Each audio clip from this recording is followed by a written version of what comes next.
Hi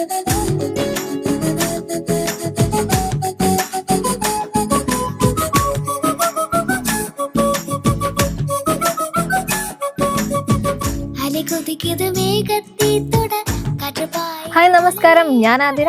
Friday ഫെയിമിന്റെ പുതിയൊരു എപ്പിസോഡിലേക്ക് ഏവർക്കും സ്വാഗതം.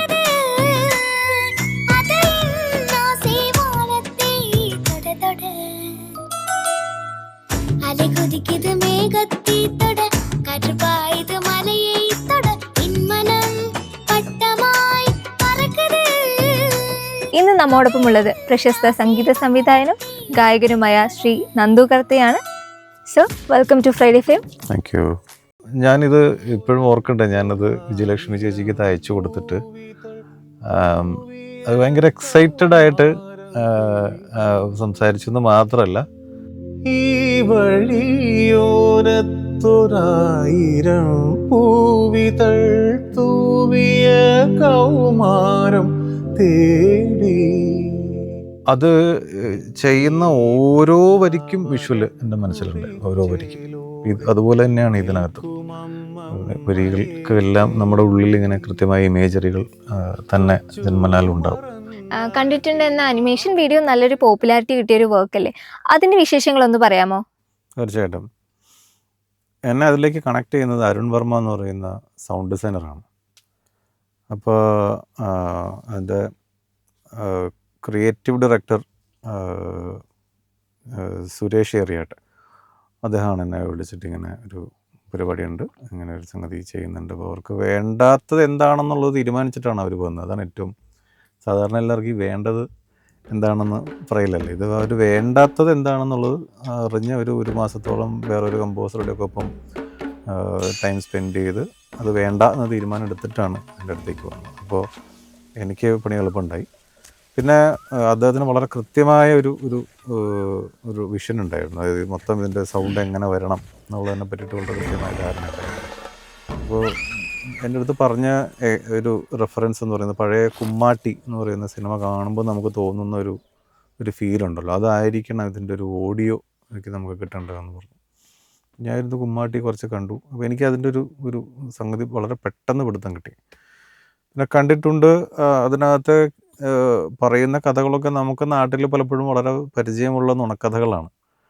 അപ്പോൾ നമ്മുടെ ഈ ഇടവഴികളിലൂടെയൊക്കെ നമ്മൾ രാത്രിയും ഒക്കെ ഒറ്റയ്ക്ക് നടക്കുമ്പോൾ നമുക്ക് കിട്ടുന്നൊരു ഫീലും അതിൻ്റെ ഒരു നമ്മുടെ ആ നാടിൻ്റെ ഒരു എത്നിസിറ്റിയും അതിനോടൊപ്പം തന്നെ ഈ ഇത്തരം ഒരു പേടിപ്പെടുത്തുന്ന ഈനാമ്പേച്ചിയെ പറ്റിയും ആനമറത്തെ പറ്റിയൊക്കെ പറയുന്ന കഥയുടെ അദ്ദേഹത്തിൻ്റെ അച്ഛൻ തന്നെയാണ് അത് പറയുന്നത്.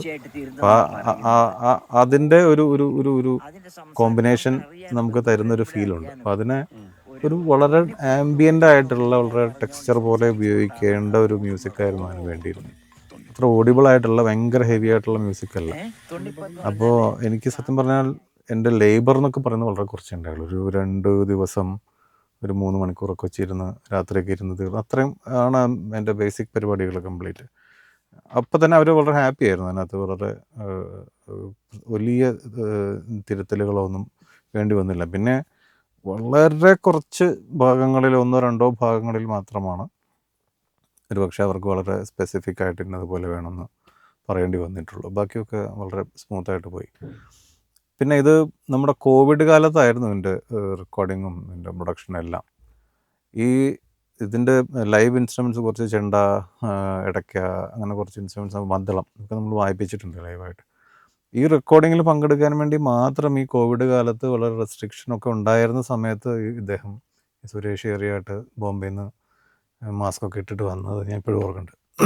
അപ്പോൾ അതൊരു വളരെ ഇമ്പോർട്ടൻ്റ് ആയിട്ടുള്ളൊരു പ്രൊജക്റ്റ് ആയിരുന്നു അവരെ സംബന്ധിച്ച്. അപ്പോൾ അതിൻ്റെ ഡയറക്ടർ ശരിക്കും ആ ആനിമേഷൻ ഡയറക്ടർ എന്ന് പറയുന്നത് അതിഥി കൃഷ്ണദാസാണ്. ഗംഭീരമായൊരു അനുഭവമായിരുന്നു. അത് സാധാരണ രാത്രിയിൽ 2:30 മണിക്ക് ശേഷമാണ് പുറത്തിറങ്ങുന്നത്. 2:30 മണി അതിങ്ങനെ എൻ്റെ ഫുട്ബോൾ പോലെ ഇരിക്കും. അതിങ്ങനെ ഉരുണ്ടുരുണ്ടാണ് സഞ്ചരിക്കുക. ശരി. പിന്നെ അതിൽ 1-2 പീസുകൾ ഞാൻ ചെയ്തതല്ലാത്തത് ഉപയോഗിച്ചിട്ടുണ്ട്. ജോൺ സമാഷിൻ്റെ കമ്പോസിഷനിലുള്ള ഒരു ചെണ്ടമേളം, അവസാനം ഒരു ഗോസ്റ്റ് പ്രൊസഷൻ ഉണ്ട്. അത് ഒരു സിനിമയിൽ നിന്ന് എടുത്തിട്ടുള്ളതാണ്. ബാക്കിയൊക്കെ ഞാൻ കമ്പോസ് ചെയ്ത പീസസാണ്. അത് വളരെ എല്ലാവർക്കും ഇഷ്ടപ്പെട്ടു എന്നുള്ളതാണ്. വലിയ പോപ്പുലാരിറ്റി അതിനുണ്ടായി. ഇതിൻ്റെ ഒരു രണ്ടാം ഭാഗം പോലെ, അല്ലെങ്കിൽ ഇതിൻ്റെ ഒരു ഒരു ഒരു സീക്വൽ എന്നൊക്കെ പറയണത് പോലെയുള്ളൊരു സംഗതിയാണ്, അല്ലെങ്കിൽ ഇതിൻ്റെ ഒരു അടുത്ത ചാപ്റ്റർ എന്നൊക്കെ പറയുന്ന ഒരു സംഗതിയാണ് അരണപുരാണം. അരണപുരാണം പക്ഷേ വളരെ ഡിഫറെൻ്റ് ആയിരുന്നു. കാരണം മ്യൂസിക്കായിരുന്നു ഇതിനെ ഡ്രൈവ് ചെയ്യുന്നത്. കഥകൾ ഇദ്ദേഹം പറയുന്നുണ്ടെങ്കിലും മറ്റേതിൽ സൗണ്ട് എഫക്ട്സ് ആയിരുന്നു സിനിമയെ ഡ്രൈവ് ചെയ്തുകൊണ്ടിരുന്നത്. ഇതിൽ മ്യൂസിക്കാണ് ഡ്രൈവ് ചെയ്യേണ്ടത്. അപ്പോൾ ആദ്യം തന്നെ അവർ തീരുമാനിച്ചു ഇതൊരു കഥാപ്രസംഗത്തിൻ്റെ ശൈലി ഒക്കെ ഉള്ള മ്യൂസിക് ചെയ്യാൻ. അപ്പോൾ പണി എളുപ്പമുണ്ടായിരുന്നു. അപ്പോൾ ഞാൻ പണ്ട് കഥാപ്രസംഗത്തിനൊക്കെ ഹാർമോണിയം കീബോർഡൊക്കെ വായിച്ചിട്ടുണ്ട്. അരുണയുടെ ഒന്നിൻ്റെ കഥ എന്ന് പറയാമോ? അരുണയുണ്ടല്ലോ, രണ്ടുപേരും കുറച്ച് വെള്ളം കൊണ്ടുതരാൻ പറയുന്നത്, ദാഹിക്കണം എന്ന് പറഞ്ഞു. ദൈവം ഇതിനൊക്കെ ഇതും നോക്കരുത്, തത്വമൊന്നും നോക്കരുത്. ദൈവം പറഞ്ഞു വെള്ളം കുടിക്കാൻ പറഞ്ഞു. ഇത് ചെയ്യുമ്പോൾ ക്വൈറ്റ് ഇൻട്രസ്റ്റിംഗ്ലി ഞാനിങ്ങനെ ഏതോ ഈ പള്ളിയിലൊക്കെ ഏതോ സ്കിറ്റൊക്കെ അവതരിപ്പിക്കണതിൻ്റെ ഈ സൈഡിൽ നിന്നിട്ട് കീബോർഡൊക്കെ വായിക്കുന്ന ആ ഓർമ്മയിൽ നിന്നിട്ടാണ് ഫുള്ള് അതിൻ്റെ മ്യൂസിക്കൊക്കെ ചെയ്തത്. ഓൾമോസ്റ്റ് ഏതാണ്ട് ആ ഒരു സ്റ്റൈല് തന്നെയാണ് അത് തീർത്തിട്ടുള്ളത്, 1-2 ഭാഗങ്ങൾ ഒഴികെ. ബാക്കിയൊക്കെ ഹാർമോണിയം, തബല അങ്ങനെയുള്ള കഥാപ്രസംഗത്തിന് ഉപയോഗിക്കുന്ന ശൈലി, അതിൻ്റെ ഒരു എക്സാജറേറ്റഡ് ഒരു ഹിറ്റും സ്ട്രോക്കും ഒക്കെ അങ്ങനെയാണ് ഉപയോഗിച്ചിട്ടുള്ളത്. അത് മനോഹരമായൊരു എക്സ്പീരിയൻസാണ്. അവരുടെ കാർട്ടൂൺ അത്ര മനോഹരമായിട്ടാണ് അവർ ചെയ്യുന്നത്. അതിൻ്റെ ഒരു നറേഷനൊക്കെ ഭയങ്കര ബ്യൂട്ടിഫുള്ളാണ്. 2 പ്രൊജക്റ്റിനും ഒരുപാട് ആരാധകരെ കിട്ടി, ഒരുപാട് ഫിലിം ഫെസ്റ്റിവലുകളിൽ സെലക്ഷനൊക്കെ കിട്ടി, അവാർഡുകളൊക്കെ കിട്ടി, വലിയ പേരൊക്കെ ഉണ്ടായി. വലിയ സന്തോഷം. ഈ കണ്ടിട്ടുണ്ട് എന്ന ആനിമേഷൻ അല്ലാതെ വേറെ ഏതെങ്കിലും ആനിമേഷൻ മൂവീസ് ചെയ്തിട്ടുണ്ടോ? ഉണ്ട്. വേറെ ടോർപിഡോ എന്ന് പറഞ്ഞിട്ട് കുട്ടികളുടെ ഒരു ആനിമേഷൻ മൂവി ചെയ്തിരുന്നു. അത് ഇതിനിടയ്ക്കൊരു കാര്യം പറയട്ടെ, അതിൽ 2 പാട്ടുകളുണ്ടായിരുന്നു. അത് കുറച്ച് ഫാസ്റ്റായിട്ടുള്ള പാട്ടുകളാണ് കേട്ടോ. അതിൽ ടോർപിഡോ എന്ന് പറഞ്ഞിട്ട് റോക്ക് സോങ് ഉണ്ടായിരുന്നു. പിന്നെ അതിൽ ക്യാരക്ടറിൻ്റെ പേര് സഞ്ജു എന്നാണ്. സഞ്ജുവിനെ പറ്റിയൊരു പാട്ടുണ്ടായിരുന്നു, ഭയങ്കര ഇൻട്രസ്റ്റിംഗ്. സന്തോഷ് ശർമ്മ എഴുതിയതാണ്. സഞ്ജു അവൻ അടിപൊളി ബോയ്, നൽകും അവൻ അടിമുടി ജോയ്, ഹീറോസ് അവൻ അടിമുടി ക്രേസി, അങ്ങനെ ഒരു പാട്ട്. എല്ലാ വരി ഇപ്പം ഞാൻ ഓർക്കുന്നില്ല, പക്ഷേ വളരെ ഡിഫറെൻ്റ് ആയിട്ട്, ഞാൻ സാധാരണ ചെയ്യുന്ന ടൈപ്പ് പാട്ടേ അല്ല, വളരെ ഡിഫറെൻ്റ് ആയിട്ടുള്ളൊരു പാട്ടൊക്കെ അതിനകത്തുണ്ടായിരുന്നു. ഇൻട്രസ്റ്റിംഗ് ആയിരുന്നു. കുറച്ച് എൻ്റെ ബീറ്റ്സ് ആണെങ്കിലും ഒരു R&B ഒക്കെ പോലത്തെ അങ്ങനത്തെ എന്തൊക്കെയാണ്.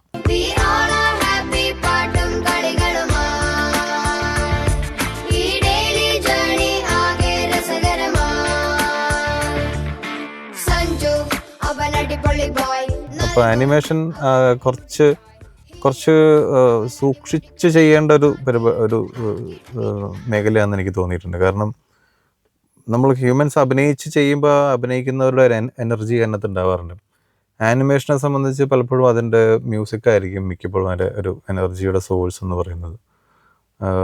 അത് കുറച്ച് കെയർഫുള്ളായിട്ട് ചെയ്യേണ്ട ഒരു കാര്യമാണ്. അത് കറക്റ്റായിട്ട് വർക്കായാൽ ഭയങ്കര രസമായിരിക്കും അതിൻ്റെ ഓഡിയൻസിലേക്കുള്ള ഒരു ട്രാൻസ്ലേഷൻ എന്ന് പറയുന്നത്.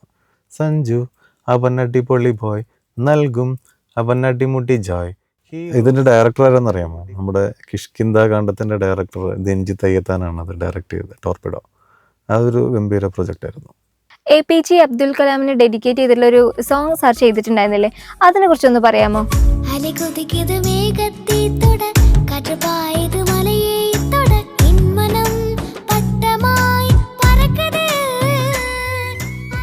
സതീഷ് എന്ന് പറഞ്ഞിട്ട് വളരെ പ്രശസ്തനായൊരു നാടകകൃത്തുണ്ട്. അദ്ദേഹം നാടക സംവിധായകനും കൂടിയാണ്. അദ്ദേഹം ഒരു സ്കൂളിന് വേണ്ടി ചെയ്ത ഒരു നാടകമാണ് വിങ്സ് ഓഫ് ഡ്രീംസ് എന്ന് പറഞ്ഞിട്ട്. വിങ്സ് ഓഫ് ഫയർ എന്ന് പറയുന്ന ബുക്കിനെ ബേസ് ചെയ്തിട്ടുള്ളതാണത്. അപ്പോൾ ആ നാടകത്തിൽ കുറച്ച് പാട്ടുകളുണ്ടായിരുന്നു, നല്ല ഇൻട്രസ്റ്റിംഗ് കുറച്ച് പാട്ടുകളുണ്ടായിരുന്നു. അപ്പോൾ അതിലുള്ള ഒരു പാട്ടാണ് ഈ പാട്ട്. പാട്ടൊക്കെ ചെയ്തു വന്നപ്പോൾ രസം തോന്നിയപ്പോൾ നമ്മുടെ കുട്ടി ശ്രേയയെ കൊണ്ട് പാടിച്ചു. അന്ന് ശ്രേയക്കുട്ടി വളരെ ചെറുതാണ്, 2016 കാര്യമാണ്, അപ്പോൾ 2015 തോന്നുന്നു. അപ്പം കുട്ടി ശ്രേയയെ കൊണ്ട് പാടിച്ചാലോ എന്നിങ്ങനെ ഒരു ആലോചന വന്നു. അങ്ങനെ അവർ ഒന്ന് പാടി.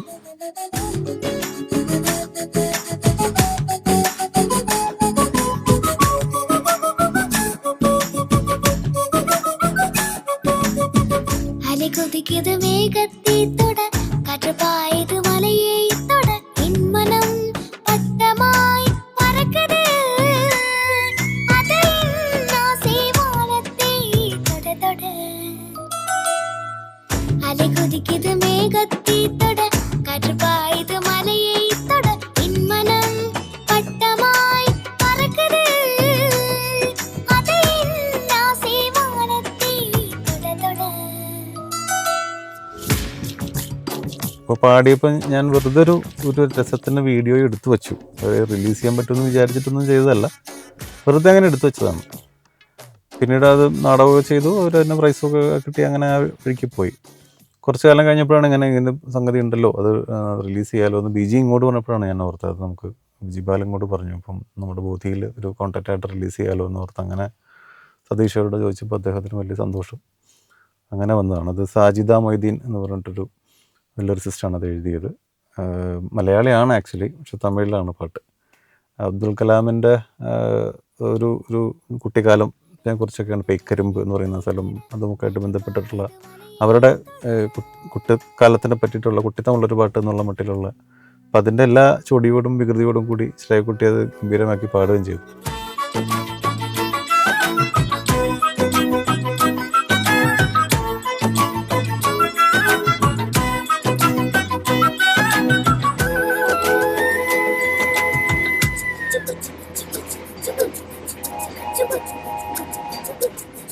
കരിമ്പിലെ കിളിയോസை கேட்டேன், புகை வண்டியின் சத்தம் கேட்டேன், கடல் சுத்தி வரும் காற்றே ராமேஸ்வர கதை தெரியும் தென்றலே,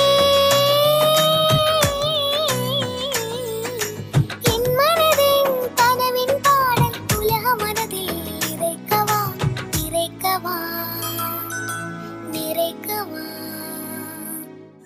அலை குதிக்குது மேகத்தை தொட, காற்று பாயுது மலையை தொட, என் மனம் பட்டமாய் பறக்குது, அதை என் ஆசை வானத்தை தொட தொட.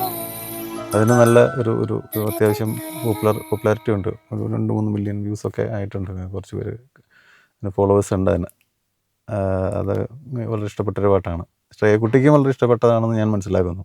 അടുത്തിടയ്ക്ക് അത് ഇൻസ്റ്റാഗ്രാമിലൊക്കെ പോസ്റ്റ് ചെയ്യുകയൊക്കെ ചെയ്തിരുന്നു.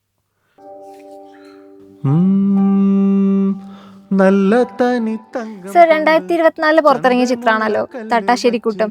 തട്ടാശ്ശേരിക്കൂട്ടത്തിലെ പാട്ടിനെ പറ്റി പറഞ്ഞാൽ മ്യൂസിക് ചെയ്ത് എൻ്റെ വളരെ അടുത്ത സുഹൃത്തായ രാം ശരത്താണ്. ശരത്തിനെ എത്രയോ വർഷങ്ങളായിട്ട് പരിചയമുണ്ട്, എത്രയോ വർഷങ്ങളാണ്. ഇപ്പോൾ നമ്മുടെ ബോധിയിൽ ബിജിയുടെ ഒപ്പം നമ്മുടെ ക്രൂവിലുള്ള ആളാണ്. പിന്നെ പാട്ട് എഴുതിയിട്ടുള്ളത് ഹരി നാരായണനാണ്. ഹരിയും വളരെ ക്ലോസ് ആയിട്ടുള്ളൊരു ഫ്രണ്ടാണ്. അപ്പം ഞാൻ മുമ്പ് എൻ്റെ ചില പാട്ടുകളുടെ കാര്യം പറഞ്ഞതുപോലെ സിനിമയിൽ ഒരു വലിയ ലോങ് സിറ്റുവേഷനിൽ BGM ചെയ്യേണ്ട ഒരു സാഹചര്യം വന്നപ്പോൾ അവിടെ ഒരു സോങ് ഇൻസേർട്ട് ചെയ്തതാണ്. അങ്ങനെ അവസാനം തീരുമാനിക്കപ്പെട്ടൊരു പാട്ടാണിത്. അത് പാടാൻ വേണ്ടി എന്നെ തന്നെ വിളിച്ചു, ഞാൻ തന്നെ പാടണം എന്ന് ഭയങ്കര ആഗ്രഹത്തോടു കൂടി പറഞ്ഞ് അങ്ങനെ പാടിച്ചൊരു പാട്ടാണ്. വലിയ സന്തോഷമാണ്, ഇപ്പോൾ വലിയ സ്നേഹവുമാണ്. ശരത്ത് വളരെ ഒരു ക്ലോസ് ആയിട്ടുള്ള ഫ്രണ്ട് ആയതുകൊണ്ട് 1-2 പ്രാവശ്യമൊക്കെ പാടി, 2 പ്രാവശ്യം പാടി, 2ാമത്തെ ടേക്കാണ് ഫൈനലൈസ് ചെയ്തത്. നല്ല ഇഷ്ടപ്പെട്ട പാട്ടാണ്, പക്ഷെ കുറച്ച് ടഫുമാണ്. അതിൻ്റെ വരികളുടെ ഒരു പോക്കൊക്കെ കുറച്ച് ടഫും ആയിട്ടുള്ളതും ആണ്. 2 വരി പാടാം. നല്ല തനി തങ്കം കൊണ്ട് ചന്തമുള്ള കല്ല് വച്ച് ഇന്ന് വരെ കണ്ടിട്ടില്ല മാല. നന്ദു കർത്തയുടെ സംഗീത വിശേഷങ്ങൾ ഇവിടെ അവസാനിക്കുന്നില്ല. അടുത്ത എപ്പിസോഡിൽ വീണ്ടും കാണാം. ബൈ. നല്ല പോലെ പണിയണം മാല.